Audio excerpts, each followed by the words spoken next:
Hello students, welcome to Vinikas online classes.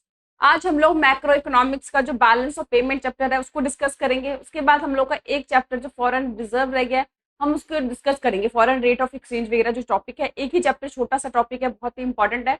हम उसको next class में डिस्कस कर लेंगे। तो चलिए हम लोग स्टार्ट करते हैं बैलेंस ऑफ पेमेंट के जो MCQs है। तो पहला थोड़ा सा चैप्टर का मैं ओवरव्यू देना चाहती हूँ कि बैलेंस ऑफ पेमेंट होता क्या है, उसमें कौन कौन से कंपोनेंट्स होते हैं, ये सारी चीजें। क्योंकि 5 मिनट के ओवरव्यू से जो आपको चैप्टर को जो एक्सप्लेनेशन है वो और आसान हो जाएगा और आप लोग को MCQ करने में थोड़ी सी आसानी हो जाएगी। तो चलिए स्टार्ट करते हैं। चैप्टर स्टार्ट ही हमारा किससे होता है? बैलेंस ऑफ पेमेंट से होता है। तो कह रहे हैं कि बैलेंस ऑफ पेमेंट जो है एक तरह के बेसिकली जो अकाउंटिंग स्टेटमेंट है, जिसमें के अंदर हम क्या करें, जितने भी हमारे इकोनॉमिक ट्रांजेक्शन होते हैं एक रेजिडेंट ऑफ द कंट्री का रेस्ट ऑफ द वर्ल्ड के साथ। रेजिडेंट ऑफ द कंट्री का मतलब मान लीजिए इंडिया है, इंडिया का बाकी सभी देशों के साथ जो भी इकोनॉमिक ट्रांजेक्शन हो रहा है उसको जो प्रॉपर्ली सिस्टमेटिकली जो लिखते हैं हम उसे बैलेंस ऑफ पेमेंट कहते हैं।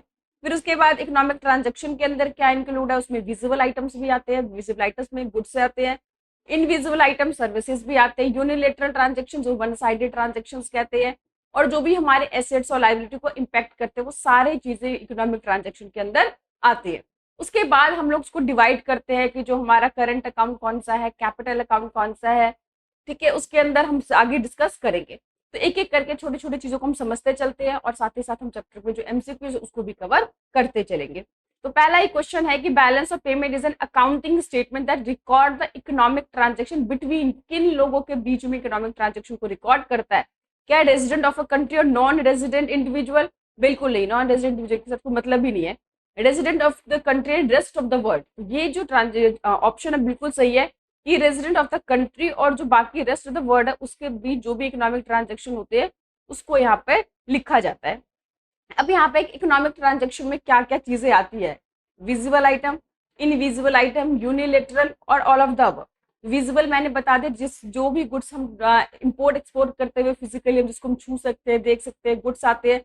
इनविजिबल में सारे सर्विसेज आते हैं। यूनिलेटरल में वन साइड ट्रांजेक्शन आते हैं कि रिसीव करने वाले को बदले में कुछ भी नहीं देना पड़ता, ऐसे गिफ्ट्स वगैरह। ये ऑल ऑफ द अबव, इसका आंसर है all of the above. Next question है कि balance of payment accounting uses which standard of accounting, कि बैलेंस ऑफ पेमेंट जो है कौन सा स्टैंडर्ड ऑफ अकाउंट यूज करता है? क्या double entry system, single entry system, accrual basis या कैश बेसिस? इसका आंसर है डबल एंट्री बुक सिस्टम। और इसीलिए डेबिट क्रेडिट जो है दोनों साइड क्या होते हैं? बराबर होते हैं फिलहाल लिखने के लिए। नेक्स्ट है कि what are the components of balance of payment, balance of payment के कौन कौन से कंपोनेंट है? क्या करंट अकाउंट है, कैपिटल अकाउंट है, या दोनों ही है?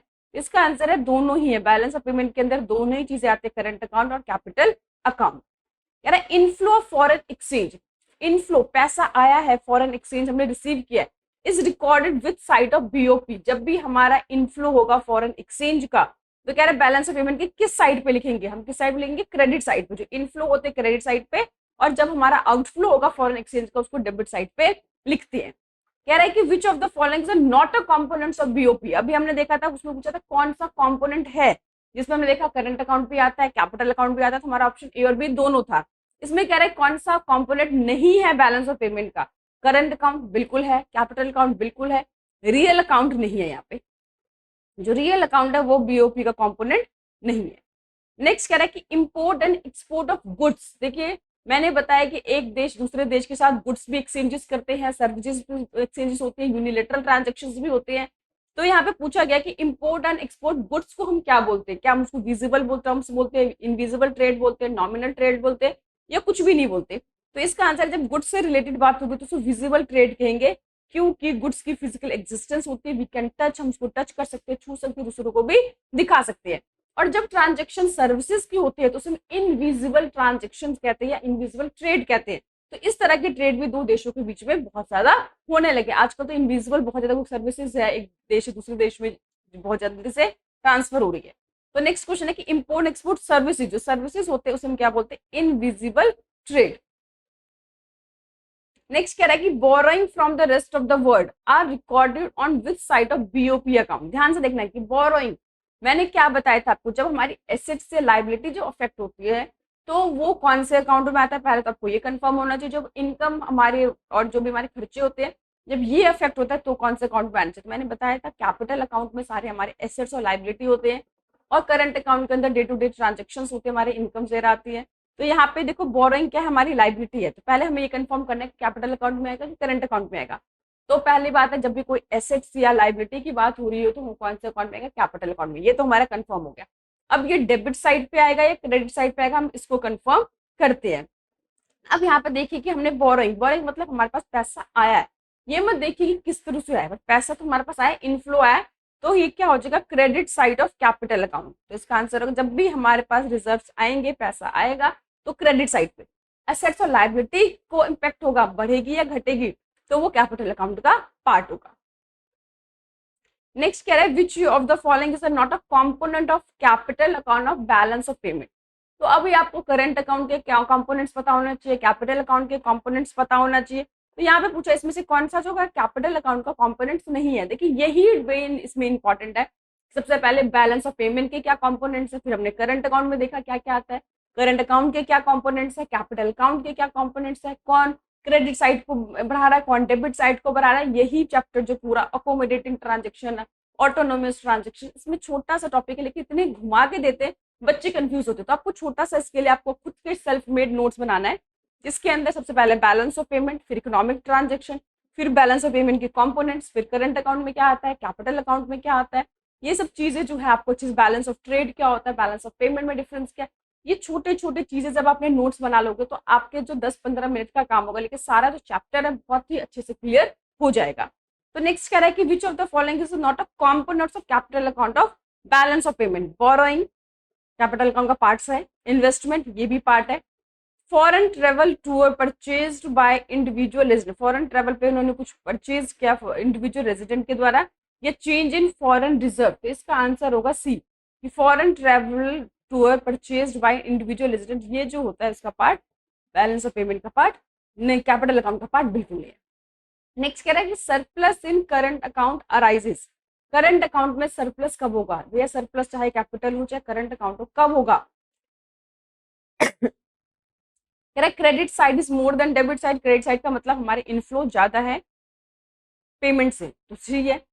यहाँ पे करंट अकाउंट का पूछा, debit side is more than credit side, debit side equal the, जब भी सरप्लस हो चाहे करंट अकाउंट हो चाहे कैपिटल अकाउंट, जब भी क्रेडिट साइड क्या होगा, ज्यादा होगा, यानी कि रिसीव आपने ज्यादा किया पेमेंट से, तो आपका क्या होगा सरप्लस। अगर इसमें डेफिशिएट पूछेंगे तो उसका उल्टा हो जाएगा कि जब debit side more than credit side. तो मैं साथ साथ उसके ऑपोजिट बता देती हूँ कि मैंने एक को कवर कर दिया, दूसरा भी इसका ऑप्शन पूछा सकता है, वो भी आपको पता होना चाहिए।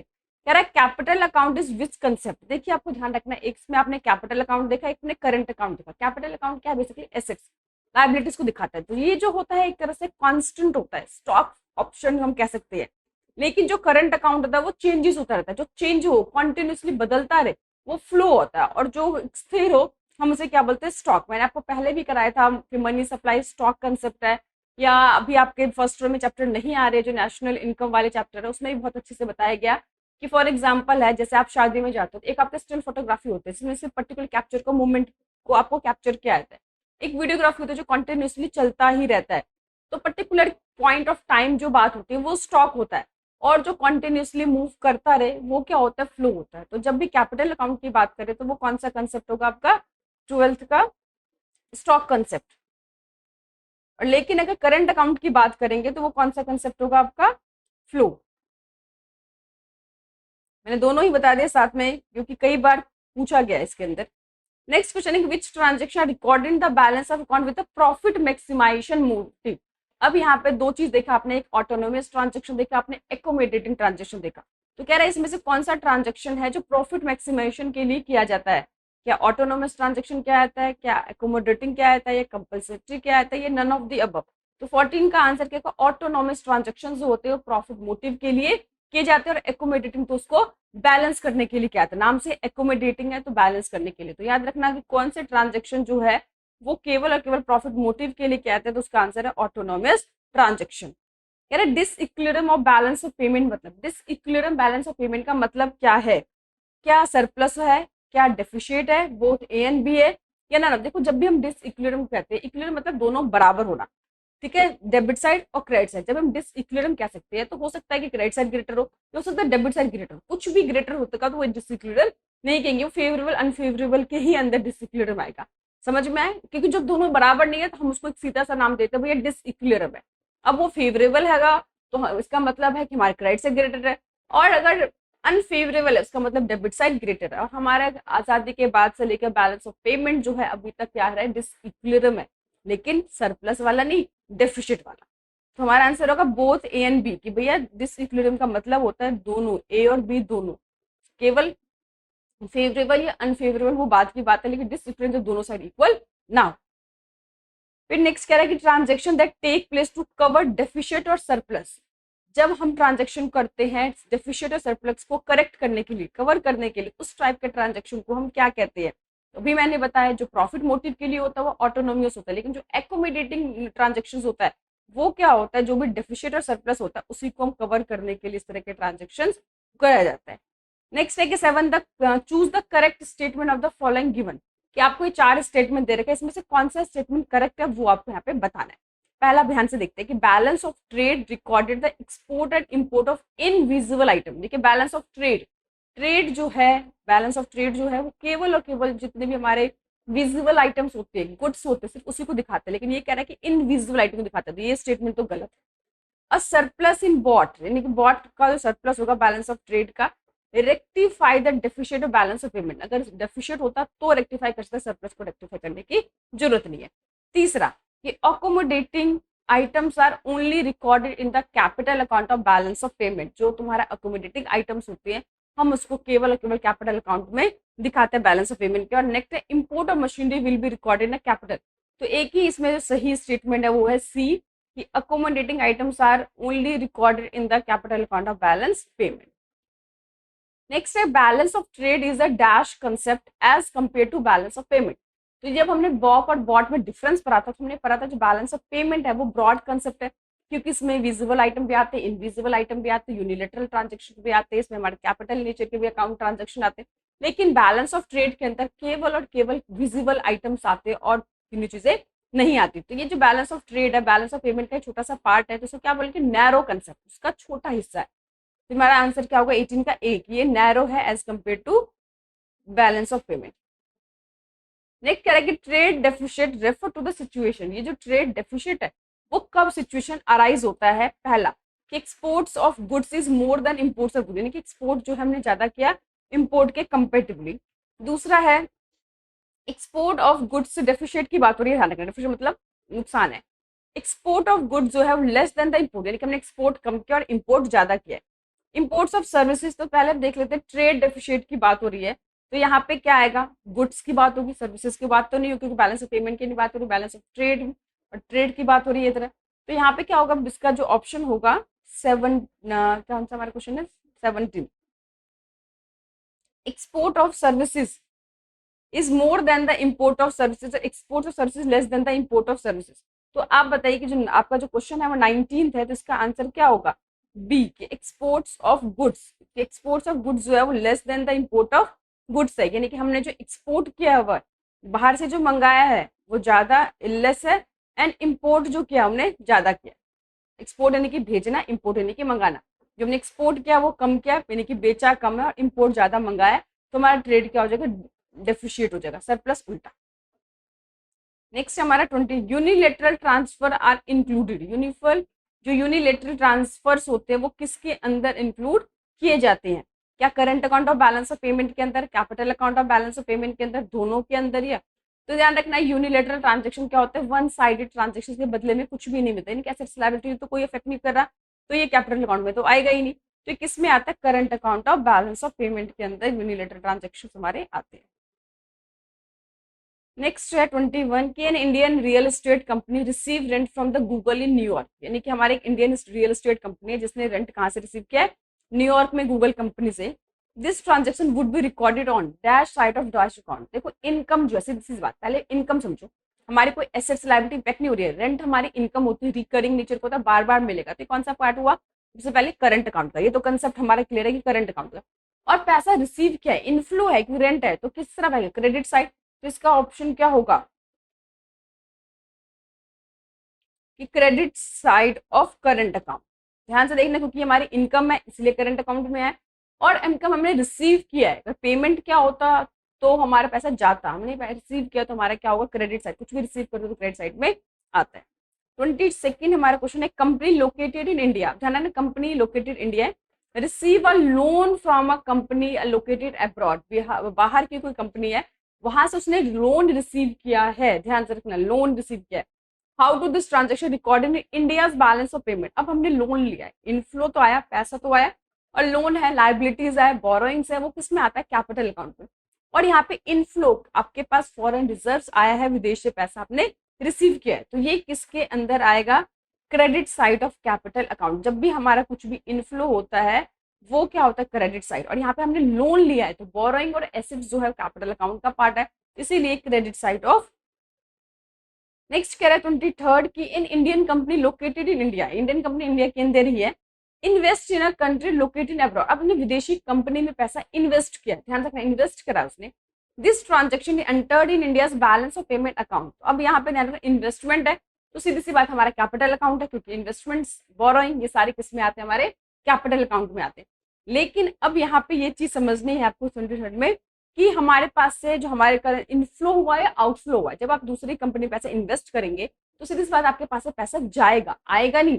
तो ये इसका जो ऑप्शन होगा 23 का डी, कैपिटल अकाउंट है लेकिन ये डेबिट साइड में आएगा। फिर कह रहा है, who out of the following is including the resident in the balance of payment transaction, इसमें से कौन लोग रेजिडेंट के अंदर इंक्लूड होंगे, फर्म्स एंड इंडिविजुअल बिल्कुल आएगा, फॉरेन मिलिट्री पर्सनल ये नहीं आएगा, गवर्नमेंट एजेंसी ये भी आएंगे रेजिडेंट, बोथ ए एंड सी, इसका ऑप्शन है ए और सी दोनों ही रेजिडेंट के अंदर आएंगे, जो फॉरेन मिलिट्री पर्सनल तो वो उसके अंदर नहीं आते। It's very important question. Unilateral transaction are also known, unilateral transaction को और किस नाम से जानते हैं, क्या आपसे बायलेटरल, बायलेटरल मतलब दो साइड से ट्रांजेक्शन होता है, वो तो हो नहीं सकता, वन वे ट्रांसफर, या तो यूनि का मतलब ही क्या होता है, वन वे ट्रांसफर, जिसमें रिसीव करने वाले को बदले में कुछ भी नहीं देना पड़ता। तो कई बार इस तरह के ट्रांजेक्शन भी होते हैं, एज अ गिफ्ट देने पड़ते हैं, रिलेशन को अच्छे बनाने के लिए, एक दूसरे की हेल्प करने के लिए। तो यूनिलेटरल को हम किस नाम से जान सकते हैं, वन वे ट्रांसफर, उसमें एक साइड ही ट्रांसफर होता है। कह रहे gifts and remittance to abroad are recorded, to and from, to हमने दिया, फ्रॉम हमें मिला, तो ये ध्यान रखना है, 26 का आंसर है। इसमें क्या होगा, क्योंकि हमने किसी को दिया है गिफ्ट, तो ये सारे जो गिफ्ट्स होते हैं, रेमिटेंस होते हैं, वो करंट अकाउंट में, क्योंकि एसेट लायबिलिटी को जो इफेक्ट नहीं करता वो सारे करंट अकाउंट में आते हैं। अभी हमारे पास से पैसा गया क्योंकि हमने किसी को दिया है, तो इसका ऑप्शन क्या हो जाएगा, debit side of current account. तो वही है, जो रिकरिंग नेचर के होते हैं, जो भी बार बार होते हैं, वो सारे करंट अकाउंट में आते हैं। एसेट्स लायबिलिटी जो होती है हमारे किस में आते हैं, कैपिटल अकाउंट में आते हैं। सीधा देखना है कि क्या इनफ्लो यानी कि पैसा आ रहा है तो क्रेडिट साइड पे, पैसा जा रहा है डेबिट साइड पे, सिंपल डालते जाओ। फिर कह रहा है कि इकोनॉमिक ट्रांजेक्शंस में कुछ किस चीजों को इंक्लूड करते हैं, तो अभी मैं बता चुकी हूँ, इसका ऑप्शन अभी आप मुझे बता दे, क्वेश्चन रिपीटेड है, अभी आप बता दोगे visual, invisual, unilateral, all of the above. तो इसका आंसर आप लोग मुझे बताओगे, क्वेश्चन में एक बार पहले ऊपर बता चुके हो, आप लोग की बारी है, अब आप लोग मुझे बताओगे कितना आपने याद रखा इसको। नेक्स्ट कह रहा है कि which of the following is the type of investment, में से कौन सा इन्वेस्टमेंट है, foreign direct investment, FDI investment है, पोर्टफोलियो इन्वेस्टमेंट ये भी इन्वेस्टमेंट है, फॉरेन इंस्टीट्यूशनल इन्वेस्टमेंट ये भी इन्वेस्टमेंट है। तो इसमें से होगा कि सारे के सारे जो क्या है वो इन्वेस्टमेंट के अंदर आते हैं 28। नेक्स्ट कह रहा है कि balance of payment of economy record dash for a fiscal year, जो बैलेंस ऑफ पेमेंट में हम क्या रिकॉर्ड करते हैं, क्या इनकम और एक्सपेंडिचर ऑफ द गवर्नमेंट, बिल्कुल नहीं, inflow outflow of funds of the government, government का क्या फंड इनफ्लो आउटफ्लो क्या वो, ये भी नहीं, inflow and outflow foreign exchange to from rest of the world, यानी कि हमने कितना फॉरेन एक्सचेंज दिया और कितना हमने रिसीव किया, क्या इसको दिखाते हैं 29 के अंदर, या inflow outflow loans from rest, कितना लोन लिया। इसका आंसर है बैलेंस में inflow and outflow foreign exchange to and from rest of the world. कि बैलेंस ऑफ पेमेंट जो है वो दिखाता है इकोनॉमी ट्रांजेक्शन के अंदर कि कितना हमारा फॉरेन एक्सचेंज हमने इनफ्लो हुआ या कितना आउटफ्लो हुआ। नेक्स्ट कह रहा है कि identify which of the following is not an example of invisible item, इसमें से कौन सा जो इनविजिबल आइटम का एग्जाम्पल नहीं है। Under the current account of the balance of payment transaction, ये जो मैंने क्वेश्चन उठाया है, जो सीबीएसई ने जो सैंपल पेपर लॉन्च किया उसमें से इस चैप्टर का मैंने क्वेश्चन उठाया है, तो आई होप ये क्वेश्चन सभी बच्चों को आता होगा। पूछा कौन सा एग्जाम्पल नहीं है इनविजिबल आइटम का, तो इसका जो ऑप्शन होगा क्या एयर एंड सी, ये तो तुम्हारे क्या हो गए सर्विसेज हो गए, पोस्टल एंड कोरियर सर्विसेज है, एजुकेशन रिलेटेड ट्रैवल, तो इसका जो मर्चेंटाइज लिंक्ड ट्रांजेक्शन ये जो है एग्जाम्पल नहीं है इनविजिबल, क्योंकि विजिबल के अंदर आते हैं।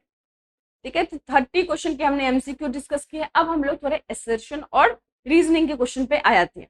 तो एसेर्शन में मैंने आपको पहले कहा था सिंपल हमें स्टेटमेंट की तरह दोनों पढ़ना है, फिर देखेंगे आपस में कोई रिलेशन बनता है या नहीं बनता है। तो पहला कह रहा है कि एसेर्शन की transaction is the current account do not affect the assets and liability. कह रहा है करंट अकाउंट का जो ट्रांजेक्शन था वो एसेट्स लाइबिलिटी को अफेक्ट नहीं करते, तो बिल्कुल सही बोल रहा है।